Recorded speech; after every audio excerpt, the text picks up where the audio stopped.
चलिए अपने Indian national movement की क्लासेस को एक कदम और आगे बढ़ाते हैं और आज की क्लास की शुरुआत करते हैं।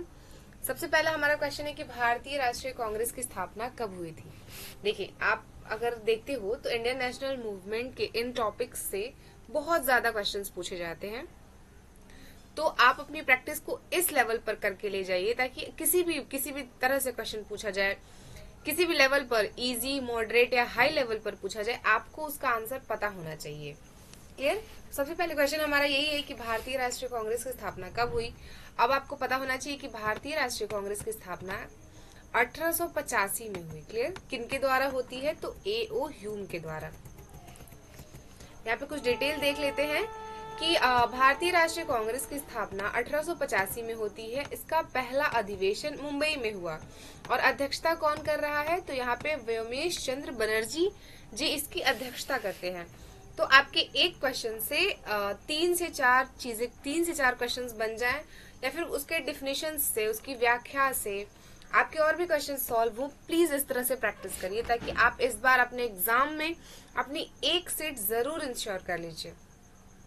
तो क्या है? भारतीय राष्ट्रीय कांग्रेस की स्थापना होती है 1885 में। इसका पहला अधिवेशन बंबई में होता है। पहले तो ये पूना में होने वाला था, बट वहां पे प्लेग फैल जाने की वजह से ये अधिवेशन बंबई में होता है। और सबसे पहले अध्यक्ष, आपसे ये भी पूछा जा सकता है कि भारतीय राष्ट्रीय कांग्रेस के पहले अध्यक्ष कौन थे, किन्होंने उसकी अध्यक्षता की थी? तो आपको पता होना चाहिए, इनका नाम था W.C. बनर्जी। W.C. बनर्जी जी का ही पूरा नाम होता है व्योमेश चंद्र बनर्जी। आई होप आपको समझ आया होगा। अगले क्वेश्चन की बात करें। अगला क्वेश्चन कहता है कि भारतीय राष्ट्रीय कांग्रेस के संस्थापक कौन थे। अब देखिए, अभी हमने ऊपर देखा एक्सप्लेनेशन में कि भारतीय राष्ट्रीय कांग्रेस की स्थापना कब हुई, उनके अध्यक्ष कौन थे और सबसे पहले संस्थापक कौन थे, और सबसे पहले जब अध्यक्षता हुई तो उस समय कौन थे अध्यक्ष। तो बताइए, भारतीय राष्ट्रीय कांग्रेस के संस्थापक कौन थे? भारतीय राष्ट्रीय कांग्रेस के संस्थापक A.O. ह्यूम माने जाते हैं। दादा भाई नौरोजी जी नहीं, बाल गंगाधर तिलक जी भी नहीं, गोपाल कृष्ण गोखले जी भी नहीं। इसका राइट आंसर हो जाएगा ऑप्शन नंबर बी, बिल्कुल सही जवाब है। 1885 में भारतीय राष्ट्रीय कांग्रेस की स्थापना होती है A.O. ह्यूम के द्वारा। देखिए, यहाँ पे A.O. ह्यूम एक ब्रिटिश अधिकारी थे जिन्होंने भारतीय नेताओं की मदद से कांग्रेस की स्थापना की थी। तो अगर आपसे पूछा जाए कि A.O. ह्यूम कौन थे, तो ये एक ब्रिटिश अधिकारी होते हैं जिन्होंने भारतीय नेताओं की मदद से, मतलब कि वहां पे ऐसा नहीं है कि वो खुद की कमेटी बनाते हैं, वहां पे जो हमारे नेता लोग रहते हैं, हमारे जो फ्रीडम फाइटर्स रहते हैं, उनकी मदद से कांग्रेस की स्थापना करते हैं। तो उसका श्रेय जाता है A.O. ह्यूम को।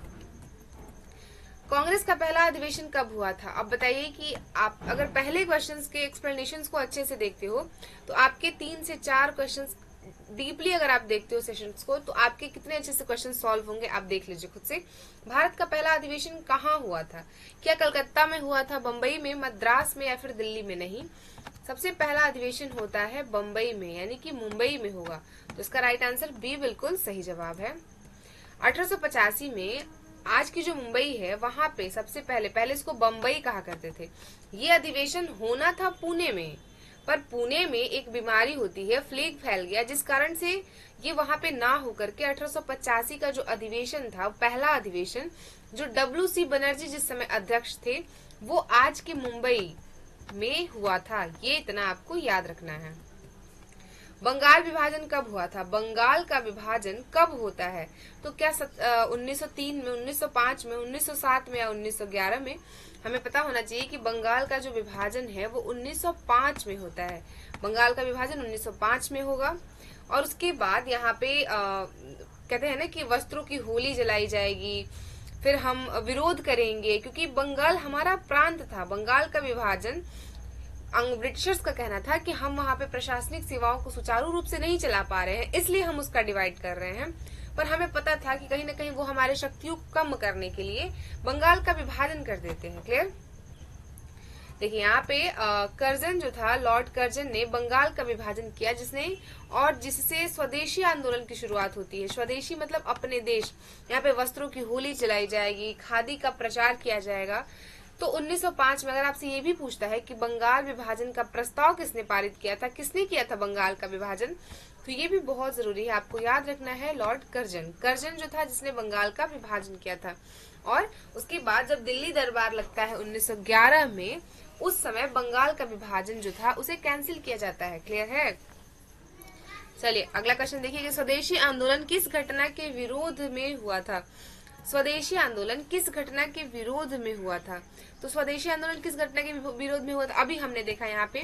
देखिए अगर आप इस एक्सप्लेनेशंस को भी अच्छे से देखते हो तो आपके बहुत सारे क्वेश्चंस क्लियर हो जाएंगे। स्वदेशी आंदोलन की शुरुआत कब से होती है? बंगाल विभाजन के बाद। तो इसका तो सीधा आंसर हमें मिल गया कि क्या हो जाएगा, बी, यानी कि बंगाल विभाजन से। 1905 में बंगाल विभाजन जब होता है उसके विरोध में स्वदेशी आंदोलन शुरू किया गया था। अगर आपसे पूछा जाए कि स्वदेशी आंदोलन किसने शुरू किया था, तो स्वदेशी आंदोलन महात्मा गांधी जी ने शुरू किया था। क्लियर है? अगले क्वेश्चन की बात करते हैं, मुस्लिम लीग की स्थापना कब हुई थी? अब देखिए यहाँ पे मुस्लिम लीग की स्थापना कब होती है? 1905 में तो हमें पता है कि 1905 में हमारा बंगाल विभाजन हो गया, तो उस समय तो नहीं होगा। 1907 में भी नहीं होगा। 1907 में क्या होता है? 1907 में सूरत अधिवेशन हो जाता है, जहाँ पे कांग्रेस दो दलों में बढ़ जाती है, नरम दल और गरम दल। इसका मतलब ये है कि ये भी हमारा आंसर नहीं होगा। जब भी आप एलिमिनेशन मेथड का यूज करते हो ना, तो आपको अपने आंसर सही सही मिल जाते हैं। अब हमारे पास दो ऑप्शन बचते हैं, 1910 और 1906। हमें पता है कि बंगाल विभाजन के बाद 1906 में मुस्लिम लीग की स्थापना होती है, तो इसका राइट आंसर क्या हो जाएगा? ऑप्शन नंबर बी बिल्कुल सही जवाब है। यानी कि कब हो रही है स्थापना? 1906 में। कहाँ होती है? तो 1906 में ढाका में इसकी स्थापना की जाती है। ऑल इंडियन मुस्लिम लीग की स्थापना 1906 में की गई ढाका में। और 1905 में बंगाल विभाजन हुआ था। 1907 में अगर आप देखोगे तो सूरत विभाजन हो जाता है, सूरत स्प्लिट हो जाता है, जहाँ पे कांग्रेस के जो गरम दल में यानी कि उग्रवादी नेता थे और उग्रवादी जो थे वो अलग अलग पार्ट्स में बढ़ जाते हैं। और अगर आपसे ये भी पूछ लिया जाए कि कौन से अधिवेशन के बाद ये दोनों एक हो जाते हैं, तो आपको पता होना चाहिए कि 1916 का जो अधिवेशन हुआ था वहां पे एनी बेसेंट और बाल गंगाधर तिलक जी के सहयोगों के द्वारा फिर से कांग्रेस एक साथ हो गई थी। यानी कि जो नरम दल और गरम दल था, ये दोनों के दोनों फिर से एकजुट हो जाते हैं। क्लियर है? अगले क्वेश्चन की बात करें। अगला क्या कहता है कि कांग्रेस का सूरत अधिवेशन किस वर्ष हुआ था? अभी मैंने जस्ट बताया कि कांग्रेस का सूरत अधिवेशन कब होगा। क्या 1905 में कांग्रेस का सूरत अधिवेशन होगा, 1906 में कांग्रेस का सूरत अधिवेशन होगा, या फिर 1907 में कांग्रेस का सूरत अधिवेशन होगा, या फिर 1908 में कांग्रेस का सूरत अधिवेशन होगा? आप मुझे बताओ किसमें से कौन सा आंसर इसका एप्रोप्रिएट और राइट हो जाएगा। तो हमने अभी देखा कि 1905 में बंगाल विभाजन हो रहा था। 1906 में यहाँ पे क्या है, एक मिनट देखिए, यहाँ पे मुस्लिम लीग की स्थापना होती है। 1907 में हमने देखा था कि सूरत विभाजन हो जाएगा, जहां पे ये दो दलों में डिवाइड हो जाएंगे। तो देखिए यहाँ पे हो जाएगा इसका राइट आंसर 1907। 1907 बिल्कुल सही है। क्या है इसका एक्सप्लेनेशन भी हम देख लेते हैं। एक्सप्लेनेशन क्या कहता है कि 1907 में सूरत स्प्लिट हुआ, जिसमें कांग्रेस नरम दल और गरम दल में विभाजित हो गए, यानी कि दो दल बन गए। अब यहाँ पे नरम दल और गरम दल से मतलब ये हो जाता है कि कुछ ऐसे लोग थे जो चाहते थे कि हम बातों से निपटा लेंगे। जैसे होता है ना कि हमारे यहाँ भी कुछ लोग होते हैं जो प्रॉब्लम्स का सॉल्यूशन बातों से निपटाने की कोशिश करते हैं कि चलो कोई बात नहीं, हम सहमति कर लेते हैं, हम बातों से उस प्रॉब्लम का सॉल्यूशन निकाल लेते हैं।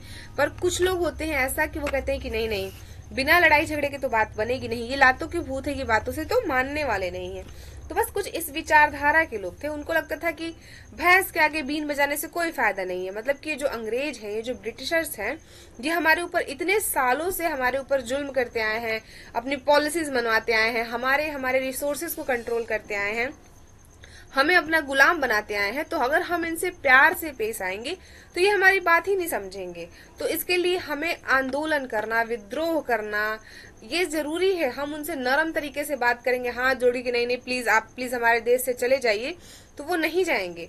दूसरा पक्ष था नरम दल का। नरम दल इन द सेंस कि वो लोग जो कहते थे कि कोई बात नहीं, हम बैठ करके शांतिपूर्ण ढंग से अपने प्रॉब्लम का सॉल्यूशन निकाल लेंगे, हम उनसे अपनी बात मनवा लेंगे, हम अपने देश को आजाद करवा लेंगे। बस बेसिकली इतना ही था। क्लियर? अगला कहता है कि स्वराज मेरा जन्म सिद्ध अधिकार है और मैं इसे ले करके रहूंगा। ये नारा किसने दिया था? तो ये नारा देते हैं हमारे बाल गंगाधर तिलक जी। बाल गंगाधर तिलक जी कहते हैं कि स्वराज तो मेरा जन्म सिद्ध अधिकार है और मैं इसे ले करके रहूंगा। क्लियर? मतलब आप मेरे पे एहसान नहीं कर रहे हो, ये मेरा अधिकार है, ये मेरा राइट है, ये मेरी धरती है, ये मेरा देश है, आपको यहाँ से जाना पड़ेगा, ये मेरा अधिकार है, मैं आपसे भीख नहीं मांग रहा हूँ, मेरा हक है ये। जालियांवाला बाग हत्याकांड कब होता है? आप बताइए कि जालियांवाला बाग हत्याकांड कब होगा? तो जालियांवाला बाग हत्याकांड होता है 1919 में।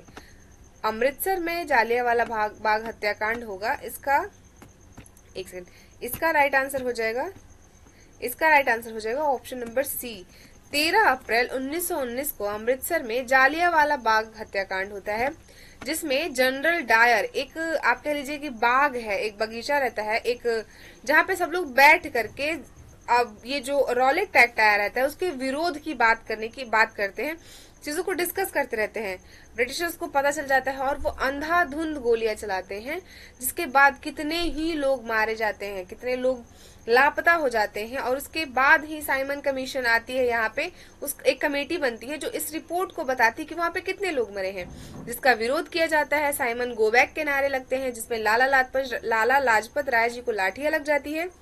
जिसके बाद आपको पता है कि वो कहते हैं कि आप मतलब ये ताबूत में आखिरी कील ही है, मतलब मेरी मौत जिस तरह से हुई है ये बेकार नहीं जाएगी, भारत आपको छोड़ के जाना पड़ेगा।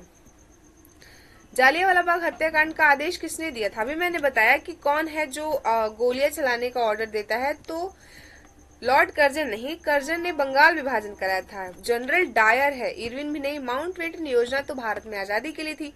देखिए यहाँ पे हो जाएगा जनरल डायर ब्रिटिश अधिकारी ने निहत्थे भीड़ पर गोली चलाने का आदेश दे दिया था। आप सोचिए कि वहां पे कुछ लोग निहत्थे सिर्फ बात करने के लिए गए थे और वहां पे आदेश दे दी जाती है कि उन पर गोलियां चलाइए, आप उन पर फायर करिए। सोचिए कि उस भीड़ में बच्चे, बुजुर्ग, औरतें, कितने सारे लोग होंगे जिनका नरसंहार हो गया एक तरह से। और क्यों? क्योंकि वो वहां पे बैठ के अपनी बातों को डिस्कस कर रहे थे और सोच रहे थे कि आगे क्या करें। इस चीज को लेके वहां पे गोलीबारी हो जाती है। तो जालियांवाला बाग हत्याकांड कब होता है? 1919 में, 13 अप्रैल में। और किसने ऑर्डर दिया था, किसने आदेश दिया था गोली चलाने के लिए? तो ये था जनरल डायर। और आपको ये सारी की सारी इन्फॉर्मेशन याद रखनी है। असहयोग आंदोलन कब शुरू हुआ था? कब शुरू हुआ था असहयोग आंदोलन? चलिए देखते हैं। 1919 में तो हमारा जालियांवाला बाग हत्याकांड हो जाता है, रॉलेट एक्ट आ जाता है। 1920 में, 1921 में या 1922 में असहयोग आंदोलन जो था वो 1920 में शुरू होगा। 1920 में महात्मा गांधी जी ने असहयोग आंदोलन की शुरुआत की। क्लियर? तो इसका राइट आंसर हो जाएगा ऑप्शन नंबर बी, बिल्कुल सही जवाब है। असहयोग आंदोलन क्यों वापस ले लिया गया था? अभी हमने देखा कि 1920 में असहयोग आंदोलन की शुरुआत होती है और फिर उसे वापस ले लिया जाता है। ऐसा क्यों होता है? देखिए, असहयोग आंदोलन वापस ले लिया जाता है चौरा चौरी घटना के कारण। अब ये चौरा चौरी घटना क्या होती है? तो देखिए, जैसे हमें आपको पता होना चाहिए कि हमारे महात्मा गांधी जो हमारे राष्ट्रपिता हैं, वो कहते थे कि अहिंसा के खिलाफ थे वो, मतलब कि अहिंसा के खिलाफ थे वो, अहिंसा नहीं चाहते थे। उनके हिसाब से हिंसा करना बहुत गलत बात थी।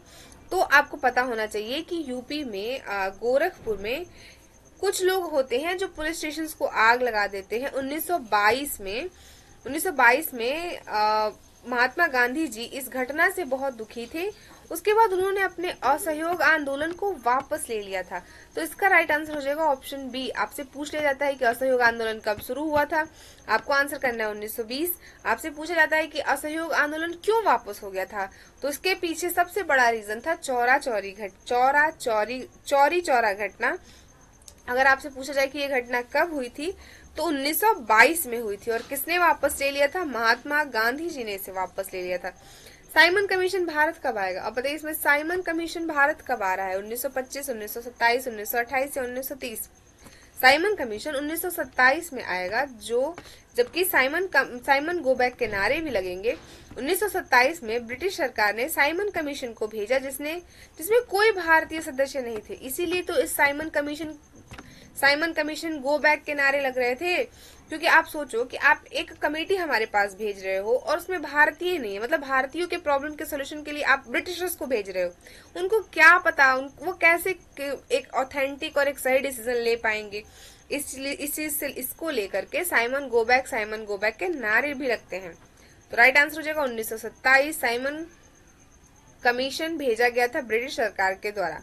साइमन गो बैक का नारा किस आंदोलन में लगा था? देखिए, मैंने इतने अच्छे तरीके से क्वेश्चंस के सीक्वेंस बनाए हैं कि आप इसको एक स्टोरी के फॉर्म में, मतलब एक रिलेट करके, ऊपर वाले क्वेश्चन का रिलेशन नीचे वाले क्वेश्चंस के साथ है, तो ये इस तरह से अगर आप लिंक करके पढ़ोगे ना, तो आप ट्रस्ट करिए आप अपने एग्जाम के टाइम तक बहुत अच्छे अच्छे क्वेश्चन के कलेक्शन अपने माइंड में करोगे। और सबसे अच्छी चीज ये होती है ना कि अगर आपका सिलेक्शन हो जाता है तो आपकी बेस्ट प्रिपरेशन है। क्लियर।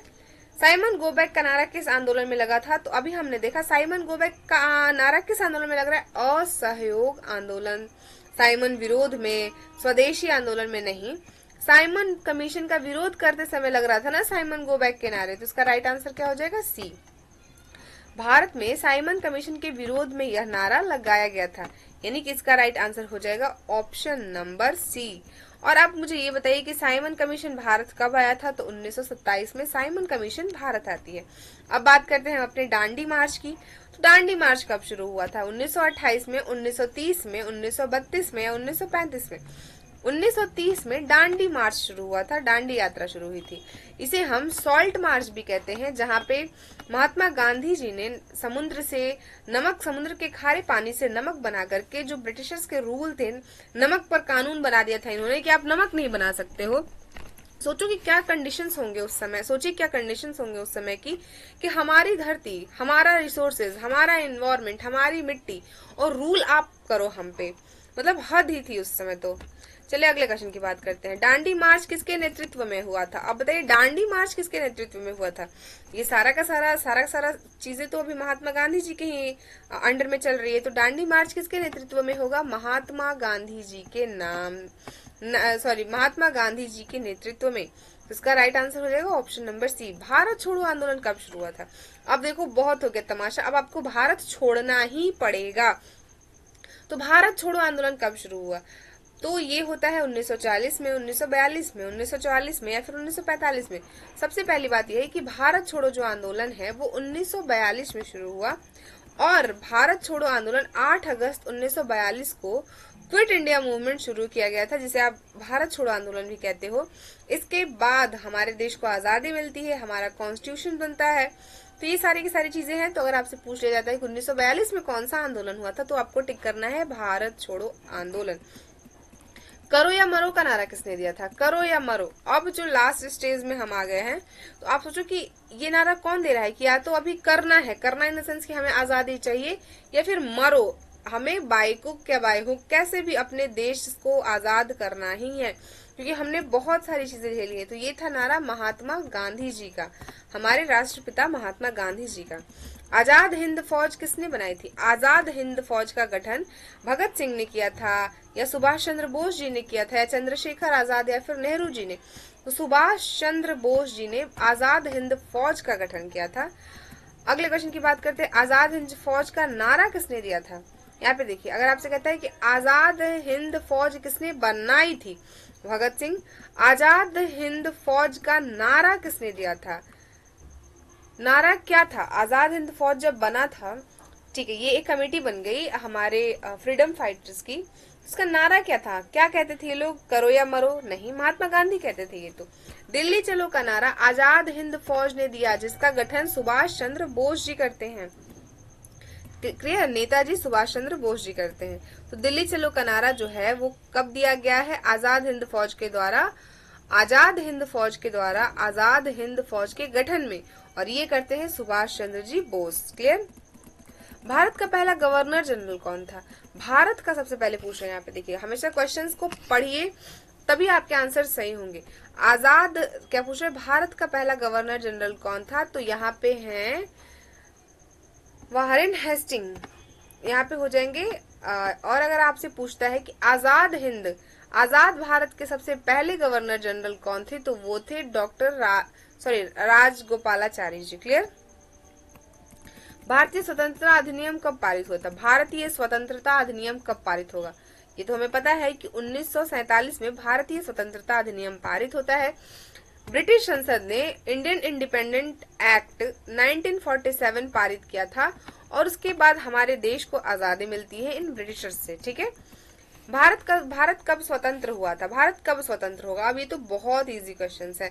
14 अगस्त 1947, 15 अगस्त 1947, 26 जनवरी 1947 या 26 जनवरी 1950? आप मुझे बताइए कि आप इंडिपेंडेंस डे कब सेलिब्रेट करते हो? 15 अगस्त 1947 को हमारा देश आजाद हुआ था। भारत के अंतिम वायसराय कौन थे? अब भारत में अंतिम वायसराय कौन होंगे? तो यहाँ पे लॉर्ड माउंटबेटन थी। ये एक योजना को लेकर के भारत आते हैं, जिसके बाद भारत में संविधान का निर्माण होता है, जिसके बाद भारत में संसदीय कमेटी का निर्माण होता है, जिसके बाद भारत में आप देखोगे मंत्रिमंडल का निर्माण होता है। तो ये लॉर्ड माउंटबेटन योजना के तहत होता है, और ये इसका ऑप्शन ये हो जाएगा। भारत के पहले प्रधानमंत्री कौन थे? अब देखिए हमने कहाँ से शुरू किया था अपने क्वेश्चंस के सीरीज को, और आपको आजाद कराते हुए हम कहाँ लेकर के चले आए। तो बस इस सीक्वेंस में ही आपको पढ़ना है। एंड आपने अगर इस चैनल पे ट्रस्ट किया है तो आपकी प्रिपरेशन इतनी अच्छी हो जाएंगी कि आप खुद देखोगे।